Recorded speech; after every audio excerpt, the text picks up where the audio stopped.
అమరావతి రాజధాని విషయంలో పవన్ కళ్యాణ్ సార్ గారు మాట్లాడే మాటలు ఒక్కసారి వినండి, తర్వాత మనం మాట్లాడుకుందాం.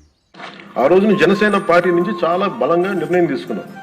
ఆంధ్రప్రదేశ్కి ఉండేది ఒకే ఒక రాజధాని, అది అమరావతి అవుతుంది.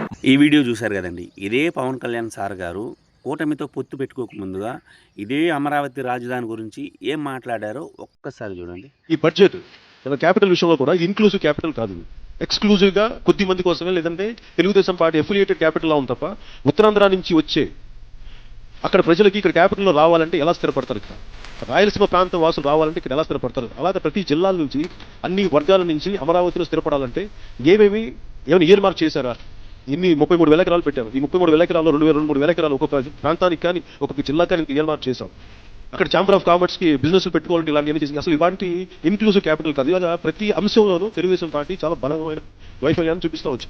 ఈ వీడియో చూశారు కదండి. పవన్ కళ్యాణ్ సార్ గారు అమరావతి రాజధాని విషయంలో కూటమితో పొత్తు పెట్టుకోకముందుగా ఏం మాట్లాడారో, కూటమితో పొత్తు పెట్టుకున్న తర్వాత ఎలా మాట్లాడారో మీరు చూశారు కదా. ఈ వీడియో చూస్తున్న మీరు ఇప్పుడు ప్రజలు ఎలా తీసుకోవాలి, ఈ వీడియో మీద మీ అభిప్రాయం ఏంటో కింద కామెంట్ చేయండి. ఉంటాం మరి.